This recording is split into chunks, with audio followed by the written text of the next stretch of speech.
दादा और गाय दोनों एक समुद्र में नाव पर बैठकर सैर कर रहे थे। तभी अचानक तेज लहर आती है और नाव अनबैलेंस होकर पलट जाती है। सभी लोग मदद के लिए चिल्लाने लगते हैं, लेकिन उनके आसपास कोई मदद नहीं होती है। गाय डूबकर समुद्र के अंदर चली गई। तभी उसे कुछ अजीब दिखता है। उसने देखा कि एक महल के अंदर एक जल परी है और वह काफी दयालु दिख रही थी। गाय हिम्मत करके जल परी के पास गई और रोते हुए बोली, जल परी रानी, आप मेरी मदद कीजिए। हम लोग नाव में जा रहे थे और नाव पलटने के कारण सभी लोग डूब रहे हैं। जल परी बोली, तुम टेंशन मत लो, मैं तुम्हें एक नाव देती हूँ जिससे तुम सभी की जान बचा लोगी। जल परी ने उसे एक जादुई रेड डायमंड की एक नाव दी जो पानी के ऊपर चलती है। गाय रेड डायमंड की नाव लेकर सभी की जान बचाने के लिए निकल पड़ी। उसके बाद वह नाव में बिठाकर सभी की जान बचा लेती है। यह जादुई नाव ऐसी है कि सिर्फ पानी में नहीं बल्कि रोड पर भी चलती है। गांव वाले भावुक हो गए क्योंकि गाय उनके लिए सिर्फ गाय नहीं बल्कि एक भगवान है। तभी दादा बोला, तुमने हम सबकी जान बचाई, अब तुम नाव को मुझे देकर चली जाओ। गाय जब रेड डायमंड की नाव देने से मना कर देती है तो दादा गाय का एहसान भूल जाता है और वह सभी के सामने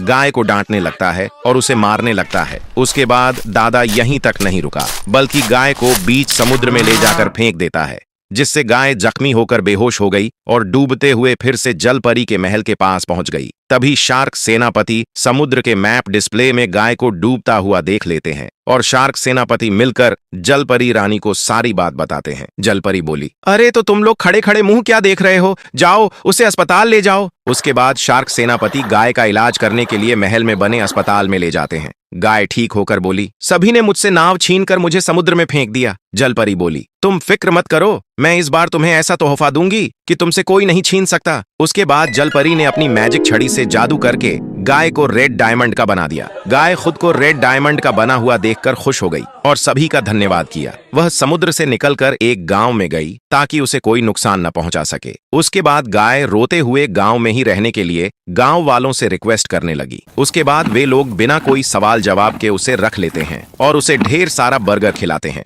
गांव वालों ने सुबह देखा कि गाय ने गोबर की जगह रेड डायमंड निकाला है। गांव वाले इस बात को कंफर्म करने के लिए फिर से ढेर सारा बर्गर खिलाते हैं और गांव वालों का शक सच साबित हो गया और गाय ढेर सारा डायमंड देने लगी। फिर गांव वाले रेड डायमंड को पीसकर अपने घर को रेड डायमंड से प्लास्टर कर देते हैं। दादा यह खबर सुनकर गाय को लेने आ जाता है, लेकिन वे लोग गाय देने से मना कर देते हैं। गांव वाले बोले, अगर गाय चाहिए तो इसका फैसला हम नहीं, वीडियो देखने वाले करेंगे। गाय बोली, दोस्तों आप लोग लाइक सब्सक्राइब करके कमेंट में दादा या गांव लिखकर अपना वोट दें।